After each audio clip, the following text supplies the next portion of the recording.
Hey yo, what is up YouTube? Welcome back to another chill reaction, man. And tonight we got another video from the one and only Mr.Ballen, the myth, the legend. I love this dude, man. I love the way he tells stories, and all of that. And yeah, this video is called "This photo was taken seconds before disaster." And it's from the title I can tell it's a Mr.Beast collab for Team C's. If you don't know, Team C's is an incredible movement from Mr.Beast himself, one of the most famous YouTubers, if you don't know him,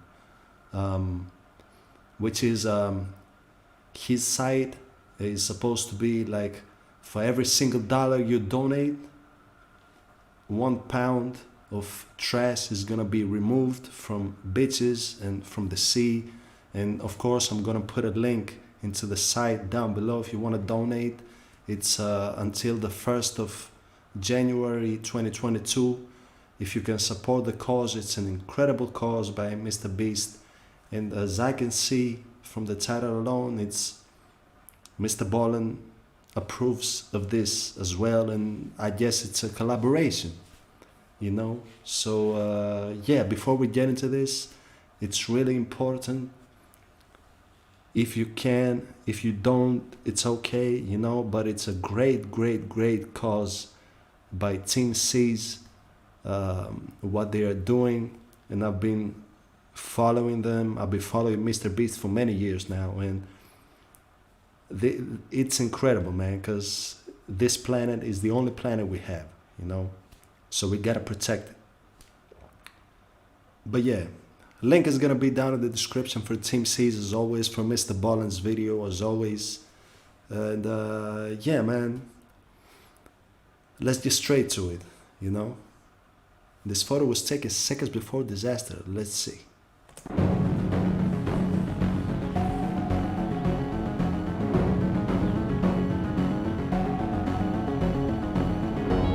Started with a whistle. In 2017, 27-year-old Lydia Makarchuk left her home country of Ukraine and moved to Bracknell, which is a town just outside of London. Shortly after moving into her new apartment, Lydia went out and got a job as an accountant at a local hotel, and then after that, Lydia pretty much swore off her social life and instead just focused exclusively on working hard and saving money. The one reprieve she got from work was going to church on Sundays. 2 years later, Lydia was at her church enjoying the coffee hour that always followed the Sunday sermon, when another member of her church, who she didn't really speak to, this 41-year-old man named Norbert Varga, approached her and kind of awkwardly complimented her shoes.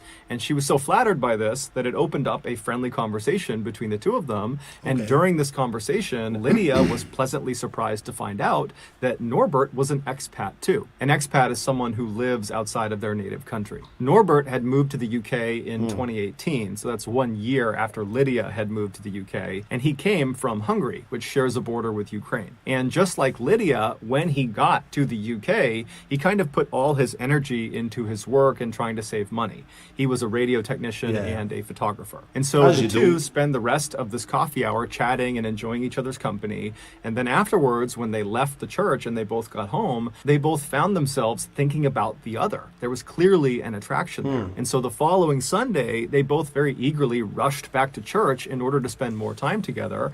And sure enough, during that coffee hour, they spent the whole time together just chatting it up.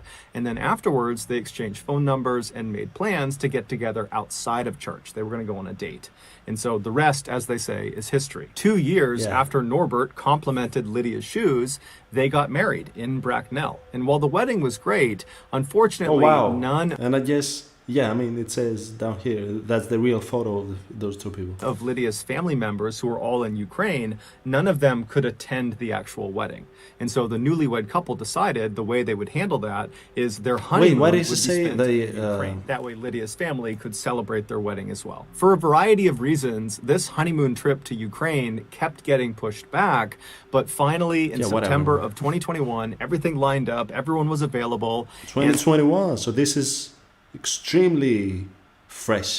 So you know? Norbert and Lydia rushed to the airport and they hopped on a flight. And during Okay. this flight to Ukraine, Lydia remembers being so excited specifically about her husband finally getting a chance to spend some time with her 29-year-old younger brother Miroslav. Lydia was very close with her brother, and so it And I guess she was excited for meeting her family also. I mean, the other members of the family, you know, but yeah. mattered to her greatly that he and her husband had a good relationship. But to that point, because of the great physical distance between the UK and Ukraine, the two had really not had that much interaction. And so they really didn't know each other very well. And so this trip was really important to Lydia. And Miroslav, he really picked up on that because he put together this camping trip for the end of their stay in Ukraine, where he knew he'd be able to step aside with Norbert and chat with him and get to know him a little bit. And so that was kind of like the fail-safe, where if he and Norbert did not get a chance to speak all week because they were visiting with so many people, Yeah, they would have a family chance and to at stuff, the end of the week you know. on this camping trip. So Yeah. after a few hours of flying, Lydia and Norbert touch down in Ukraine, and they make their way to Lydia's family's house where they're going to be staying for the week. And that night, and for the next several days, the couple was swamped with several family reunions and meetups with old friends that hadn't seen Lydia in years. And so Norbert and Miroslav Man. were not getting any time to themselves. And Lydia Yeah, I'm sorry, but isn't that a classic when you live away from your family? I personally do, and I'm one of the lucky ones, I believe, because I live like 5 hours away from my family, so I could visit them at any time if I really want to, you know. But isn't that a case for everybody? Like you go to a family meeting and there's gonna be people from from family relatives and all of that that's gonna come to see you. So yeah, of course you won't get time alone with your partner or whatever. I mean, is it just me? I think not. I think everybody's like that. Whoever lives far away from their families, when you get back, you're gonna meet like all your 37,000 relative cousins and uncles and that you'd never even met before. But because you come back from somewhere that's far away from your hometown, you're gonna meet them.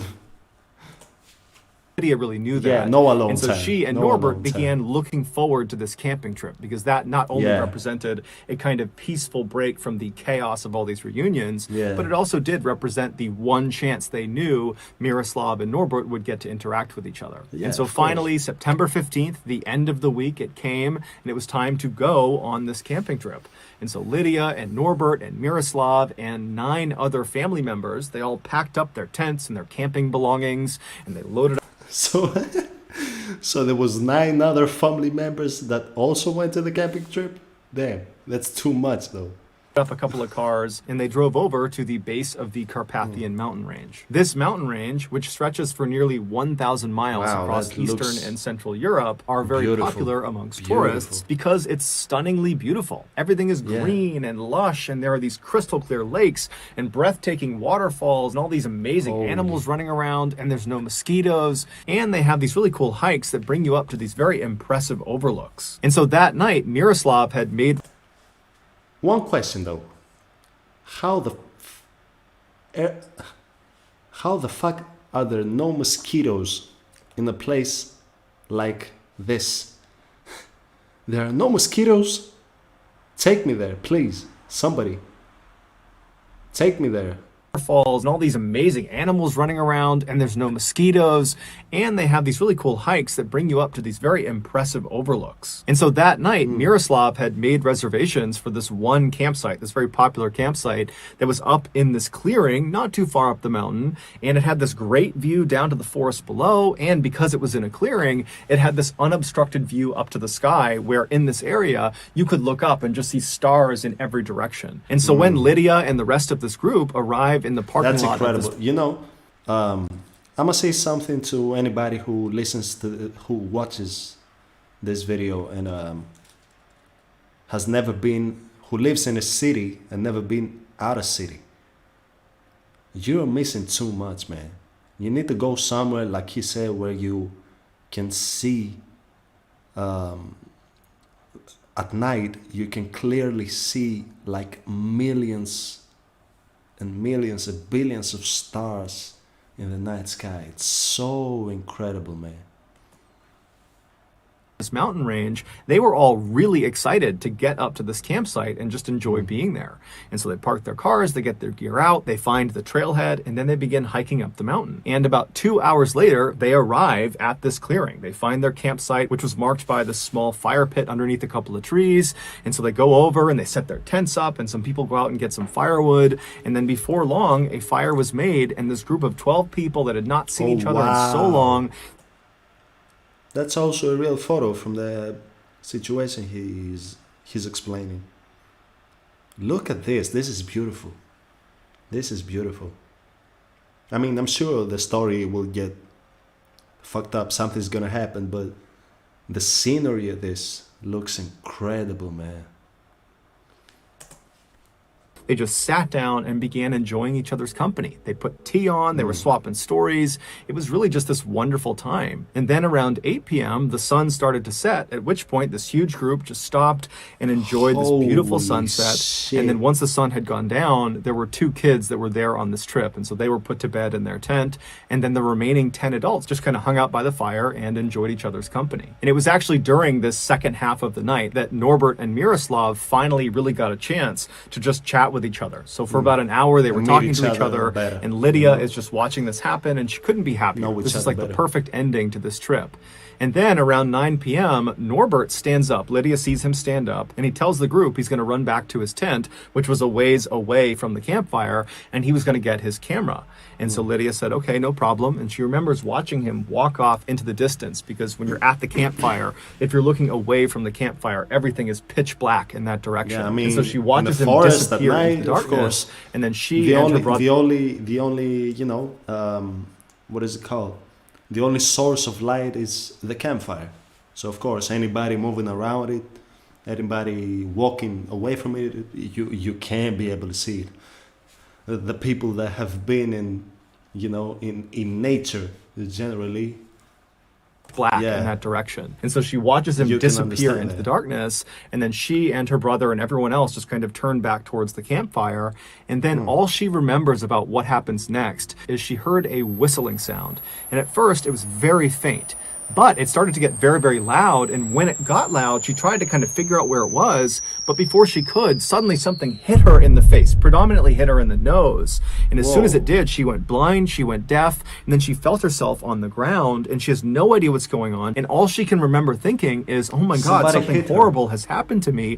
I might die. I don't know what's happening, but I might die. And so she started praying for herself to survive whatever was happening to her. And then her hearing started to come back just a little bit. Her vision was still totally blurred. She could only kind of tell where the fire was because it was bright. But her hearing, it started to come back. And that's when she heard moaning coming from somewhere near her. And so she's thinking, okay, whatever horrible thing has happened to me has happened to other people too. And so instead of just praying for herself, she began praying for everyone who was at this campsite. And so as her hearing is getting louder and louder, and she's hearing more and more moaning and crying happening all around her, she suddenly hears her husband screaming her name. Her vision is still gone, but she knows it's him, and he lands right behind her and he grabs her and he's just repeating her name over and over and over again. And then Lydia manages to kind of choke out to her husband, what happened? And there's a pause, and then Norbert says to her, it's bad. It's really bad. It would turn out their campsite was on a battlefield from World War I.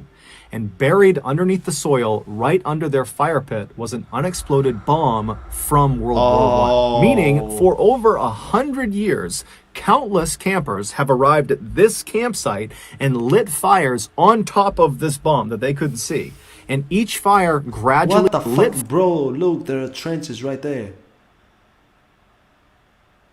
Wow, I mean... fires on top of this bomb that they couldn't see. You wouldn't notice that. And each fire gradually eroded the outer metal casing of this explosive until finally that night in September, with Lydia and 11 of her loved ones nearby, their little fire finally was it. It pushed through that last little bit of the casing, and it ignited the bomb, and it detonated. That whistling that she heard was the sound of the fire finally cutting through that casing and being exposed to the fire. And then that thing that struck her in the face face, that hit her right on the nose, that was almost certainly a piece of the bomb itself. So shrapnel Yeah. that was cutting through her face. As it And then the exploded, moaning she she heard hit- was it hit her. primarily her brother, who was right next to her. Lydia would be gravely wounded, but she would survive. Oh, As for her shit. brother and Thankfully, another man. man who was not named, they would not survive. Here is a picture Oh, that was wow. taken of the group literally minutes before this bomb detonated.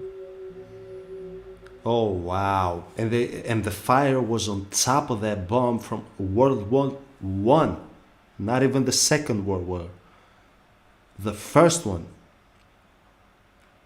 I mean, chronologically, it's not too far in the past, but holy shit, that is wow! I didn't expect that. I thought that somebody from the group was a serial killer or something like that, you know, but damn. And this happened in 2021, I guess, like you said in the beginning of the video. God damn.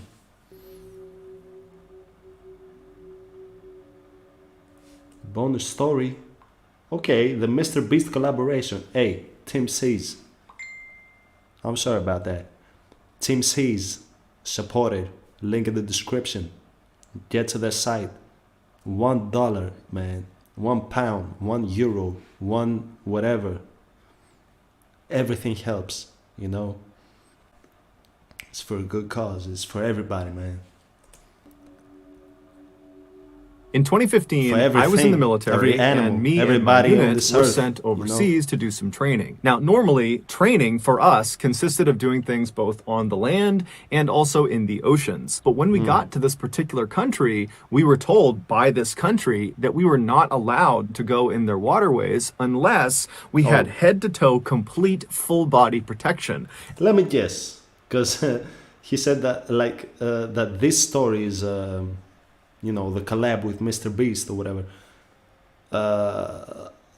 The water was too poisonous to even allow them to get in.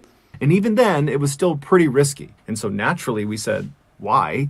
And they said, because our waterways are too toxic. They are too Yeah. polluted. We were skeptical because previously we That's had fucked dove up. and been in waters that were really, really hazardous. And so the idea that some trash was going to stop us from doing any training in the water seemed far-fetched. But when we got there and we walked down to the edge and looked out at the water, we were shocked. The water looked black from all the oil and pollution, and amidst this black sludge were thousands and thousands and thousands of pieces of plastic just bobbing on the surface. And Look, you see this picture right here, right? I know a lot of people might have not seen this in person, especially if you haven't traveled, you know, around the world. But I've seen stuff like this in person, and it's devastating, man. I mean, and to hear stories from places like this. I don't want to get into my personal story about where I've seen the sea being like this, because it's gonna be too long. But to see pictures and videos, not video. I mean, I saw pictures and the stories from the native people that like 10 years ago, it was crystal clear. It was water full of life, full of fish, full of animals around it. And in 10 years, to see something like this happening there, and almost every species around the lake, because where I've seen this, it was a lake, but it's the same, you know. The whole ecosystem, the animals, the birds, of course the fish, everybody was dead around that area. You can smell death. You can smell death. Yeah, man. It's tragic. Team C's, you know, in the description.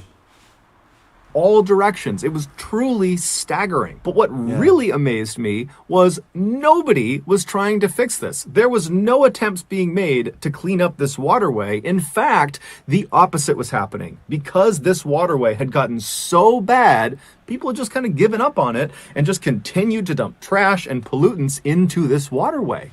And so we would go out on our boats into this water. We would not go in it, but we'd be out in the water and we would look down and we would just see dead sea lions and dead birds and other dead marine animals just floating on the surface. And they had all most likely died from either eating plastic or getting trapped in plastic or consuming some other toxic pollutant. I mean, literally, their homes have become a death trap because of this plastic and pollution crisis. And so a few weeks ago, when I was approached by Mr.Beast and his team to potentially help support their massive ocean cleanup that they call Team Seas, I immediately said yes. They are trying to raise $30 million by the end of this year in order to remove 30 million pounds of plastic and trash from the oceans, as well as from rivers and also from beaches. This project has the potential to truly change the planet, but we need your help. Every donation counts. I mean it. If you donate even just a single dollar to Team Seas, a full pound of trash and plastic will get removed from the ocean, guaranteed. So if you want to be a part of Team Seas with me and Mr.Beast and hundreds of other content creators and YouTubers and people all around the planet, go to teamseas.org today and give what you can. Thank you. So that's going to do it, guys. If you got something out of today's episode and you haven't done this already, the next time the like button is late for their flight, offer to... Okay, man, that was it for this video. And maybe some you weren't expecting some of this to be in there for Team Seas or whatever, but it's truly a great cause. And if you still have a little bit of human inside of you, if you can still understand, feel, and realize some certain things, if you can't help, it's okay, you know. Being mindful to it also helps. But if you can, even like Mr.Beast, like Mr.Ballen said here, even a single dollar, a single euro, even a quarter of a dollar, a quarter, anything helps, man. Because, you know, we need to protect this planet from ourselves. But if we can do something, let's do it. Let's not waste any more time, man. But yeah, man, I hope you enjoyed the reaction. There was a crazy story, man, with the World War I bomb underneath the campfire. That was crazy. But yeah, man, until the next one, make sure to stay calm. Make sure to stay chillin'. And yeah, peace.